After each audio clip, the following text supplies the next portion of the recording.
Hello friends, welcome to മന്ന kitchen.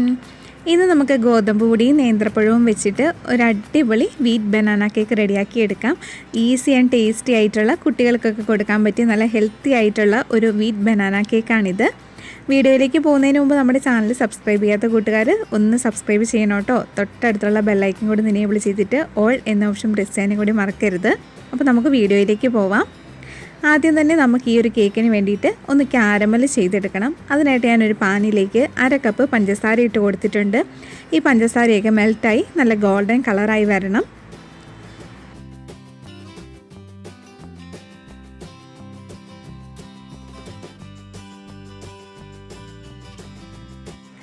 പഞ്ചസാരയൊക്കെ മെൽറ്റായി നല്ല ഗോൾഡൻ കളറായി വന്നിട്ടുണ്ട്. ഈ ഒരു സമയത്ത് നമുക്കിതിലേക്ക് 1/4 കപ്പ് നല്ല തിളപ്പിച്ചിട്ടുള്ള വെള്ളം ഒഴിച്ചു കൊടുക്കാം.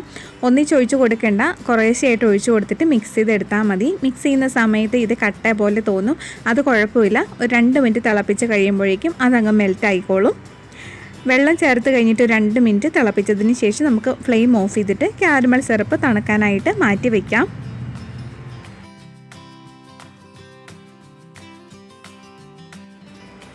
ഈ ഒരു കേക്കിലേക്ക് നമുക്ക് 1/2 കപ്പ് പൊടിച്ച പഞ്ചസാരയാണ് വേണ്ടത്. പഞ്ചസാര പൊടിക്കുന്ന സമയത്ത് ഞാൻ അതിലേക്ക് ഒരു 2 ഗ്രാമ്പ് കൂടി ഇട്ടിട്ടാണ് പൊടിച്ചെടുക്കുന്നത്. പിന്നെ ഇതിലേക്ക് നമ്മൾ ഡ്രൈ ഇൻഗ്രീഡിയൻസിൻ്റെ കൂട്ടത്തിൽ കുറച്ച് കറുവപ്പട്ട പൊടിച്ചതും കൂടെ ചേർക്കുന്നുണ്ട്. അപ്പോൾ നിങ്ങളുടെ കയ്യിൽ കറുവപ്പട്ട പൊടിച്ചതില്ല എന്നുണ്ടെങ്കിൽ പഞ്ചസാര പൊടിക്കുന്ന സമയത്ത് അതിലേക്ക് ഒരു ചെറിയ പീസ് കറുവപ്പട്ട കൂടി ഇട്ടിട്ട് വേണം പൊടിച്ചെടുക്കാൻ. എൻ്റെ അടുത്ത് കറുവപ്പട്ട പൊടിച്ചതുള്ളത് കൊണ്ട് ഞാൻ ഡ്രൈ ഇൻഗ്രീഡിയൻസിൻ്റെ കൂട്ടത്തിൽ ചേർത്ത് കൊടുക്കുവാണ്. ഇപ്പോൾ പഞ്ചസാര പൊടിക്കുന്ന കൂട്ടത്തിൽ 2 ഗ്രാമ്പ് ഇട്ട് പൊടിച്ചെടുക്കുന്നുണ്ട്. അടുത്തതായിട്ട് നമുക്ക് ഡ്രൈ ഇൻഗ്രീഡിയൻസ് ഒന്ന് അരിച്ചെടുക്കാം. അതിനായിട്ട് അരപ്പയിലേക്ക് 1 കപ്പ് ഗോതമ്പ് പൊടി ഇട്ട് കൊടുക്കുവാണ്. പിന്നെ ഇതിലേക്ക് ചേർത്ത് കൊടുക്കുന്നത് 1/4 ടീസ്പൂൺ ബേക്കിംഗ് സോഡയാണ്. ബേക്കിംഗ് പൗഡർ ചേർത്ത് കൊടുക്കുന്നില്ല. പിന്നെ 1 പിഞ്ച് കറുവപ്പട്ട പൊടിച്ചതും 1 പിഞ്ച് ഉപ്പും കൂടി ചേർത്തിട്ട് നമുക്കൊന്ന് അരിച്ചെടുത്തതിന് ശേഷം മിക്സ് ചെയ്ത് മാറ്റി വയ്ക്കാം.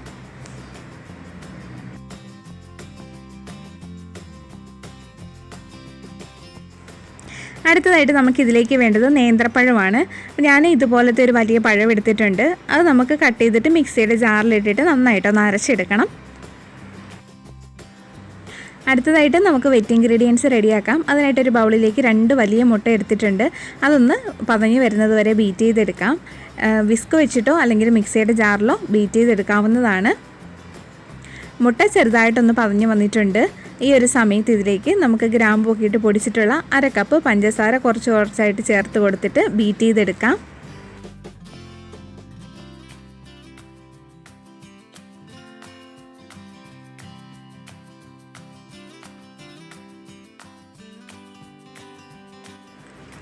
മുട്ടയും പഞ്ചസാരയും മിക്സായി കഴിഞ്ഞാൽ നമുക്കിതിലേക്ക് 1 ടീസ്പൂൺ വാനില എസൻസ് കൂടി ചേർത്തിട്ട് അതും കൂടി മിക്സ് ചെയ്തെടുക്കാം. വാനില എസൻസ് നന്നായിട്ട് മിക്സായി വന്നിട്ടുണ്ട്. ഇനി ഇതിലേക്ക് നമുക്ക് റെഡിയാക്കി വെച്ചിട്ടുള്ള 1/2 കപ്പ് ക്യാരമൽ സിറപ്പും കൂടി ഒഴിച്ചു കൊടുക്കാം.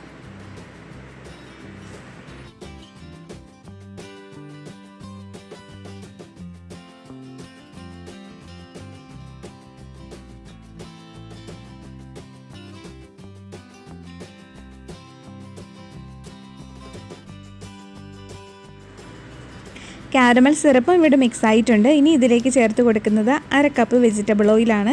നിങ്ങൾക്ക് ഏത് വെജിറ്റബിൾ ഓയിൽ വേണമെങ്കിലും എടുക്കാം. ഞാനിവിടെ സൺഫ്ലവർ ഓയിലാണ് എടുത്തിരിക്കുന്നത്. ഓയിൽ ഒഴിച്ച് കൊടുത്തു കഴിഞ്ഞിട്ട് അതും കൂടി നമുക്കൊന്ന് മിക്സ് ചെയ്തെടുക്കാം. ഓയിലും നന്നായിട്ട് മിക്സായി വന്നിട്ടുണ്ട്. ഇനി ഇതിലേക്ക് നമ്മൾ പഴമാണ് ചേർത്ത് കൊടുക്കുന്നത്. മിക്സിയിൽ അരച്ച് വെച്ചിട്ടുള്ള പഴം ചേർത്ത് കൊടുത്തിട്ട് അതും കൂടി നമുക്ക് ഇതിലേക്ക് നന്നായിട്ടൊന്ന് മിക്സ് ചെയ്തെടുക്കാം.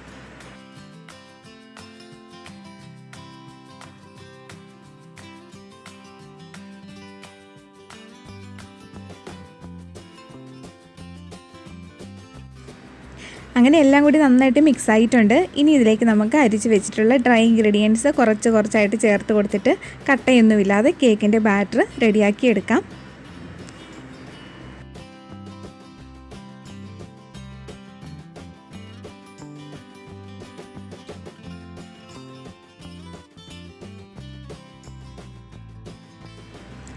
ഡ്രൈ ഇൻഗ്രീഡിയൻസ് എല്ലാം ഇവിടെ മിക്സ് ചെയ്തെടുത്തിട്ടുണ്ട്.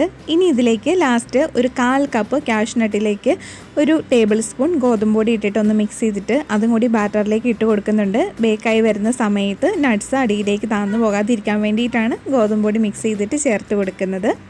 നട്ട്സും കൂടി ചേർത്തിട്ട് നമുക്കിത് മിക്സ് ചെയ്തെടുക്കാം. അങ്ങനെ നമ്മുടെ കേക്കിനുള്ള ബാറ്റർ ഇവിടെ റെഡി ആയിട്ടുണ്ട്. ഇത് ബേക്കിംഗ് ടിന്നിലേക്ക് ഒഴിച്ചു കൊടുക്കാം. ഞാനിവിടെ 8 ഇഞ്ചിൻ്റെ റൗണ്ട് ബേക്കിംഗ് ടിന്നിലാണ് ബേക്ക് ചെയ്തെടുക്കുന്നത്. കുറച്ച് ഓയിൽ ഒഴിച്ച് ഒന്ന് സ്പ്രെഡ് ചെയ്തിട്ട് ബട്ടർ പേപ്പർ ഇട്ട് വെച്ചിരിക്കുന്നതാണ്. ഇതിലേക്ക് നമുക്ക് ബാറ്റർ ഒഴിച്ചു കൊടുത്തിട്ട് എയർ ബബിൾസ് ഒക്കെ പോകാൻ വേണ്ടിയിട്ട് ഒന്ന് ടാപ്പ് കൂടി ചെയ്ത് കൊടുക്കാം. 180 ഡിഗ്രി സെൽഷ്യസിൽ 10 മിനിറ്റ് പ്രീ ഹീറ്റ് ചെയ്ത ഓവനിൽ 40 മിനിറ്റാണ് ബേക്ക് ചെയ്തെടുക്കുന്നത്. ഓവൻ ഇല്ലാത്തവർക്ക് കുക്കറിൽ വെച്ചിട്ടും അതുപോലെ സോസ് പാനിൽ വെച്ചിട്ടൊക്കെ ബേക്ക് ചെയ്തെടുക്കാം. പിന്നെ ഓരോരുത്തരുടെയും ഓവൻ്റെ ടെമ്പറേച്ചറിനും അതുപോലെ ഗ്യാസിൻ്റെ ഫ്ലെയിമിനും അനുസരിച്ച് ചിലപ്പോൾ ബേക്കിങ്ങിൻ്റെ സമയം മാറ്റം വരും. അങ്ങനെ നമ്മുടെ കേക്ക് ഇവിടെ നന്നായിട്ട് ബേക്കായി വന്നിട്ടുണ്ട്. കേക്ക് തണുത്ത് വന്നതിന് ശേഷം നമുക്ക് കട്ട് ചെയ്തെടുക്കാം. കേക്ക് ഇവിടെ തണുത്ത് വന്നിട്ടുണ്ട്. നല്ല സോഫ്റ്റ് ആൻഡ് സ്പോഞ്ചി ആയിട്ടുള്ള കേക്കാണ്. എല്ലാവരും വീട്ടിൽ ട്രൈ ചെയ്ത് നോക്കണം. അതിനുശേഷം ഫീഡ്ബാക്ക് അറിയിക്കാനായിട്ട് മറക്കരുത്. കുട്ടികൾക്കൊക്കെ ഉണ്ടാക്കി കൊടുത്താൽ നല്ല ഹെൽത്തി ആയിട്ടുള്ളൊരു കേക്ക് കൂടിയാണ്. പിന്നെ പഞ്ചസാരയ്ക്ക് പകരം നിങ്ങൾക്ക് ഇതിലേക്ക് ശർക്കര പാനി ചേർത്ത് കൊടുക്കാവുന്നതാണ് കേട്ടോ. ഈ ഒരു വീഡിയോ ഇഷ്ടപ്പെട്ടാൽ തീർച്ചയായിട്ടും താഴെ കാണുന്ന ലൈക്ക് ബട്ടൺ ഒന്ന് ക്ലിക്ക് ചെയ്യാനും നിങ്ങളുടെ ഫ്രണ്ട്സ് ആൻഡ് ഫാമിലിക്കൊക്കെ ഈ ഒരു വീഡിയോ ഒന്ന് ഷെയർ ചെയ്ത് കൊടുക്കാനും കൂടി മറക്കരുത്. പിന്നെ നമുക്ക് ഒരു ഫേസ്ബുക്ക് ഗ്രൂപ്പുണ്ട്, മന്ന കിച്ചൺ. ആ ഒരു ഗ്രൂപ്പിലേക്ക് എല്ലാവരും ജോയിൻ ചെയ്യണം. പിന്നെ ഫേസ്ബുക്ക് പേജുണ്ട്, മന്ന ഹോം മെയ്ഡ് കേക്ക്സ്. ആ ഒരു പേജ് ലൈക്ക് ചെയ്യാനും ഷെയർ ചെയ്യാനും കൂടി മറക്കരുത് കേട്ടോ. അപ്പോൾ നമുക്ക് വേറൊരു കിടിലൻ റെസിപ്പി ആയിട്ട് അടുത്ത വീഡിയോയിൽ വീണ്ടും കാണാം. Thank you for watching.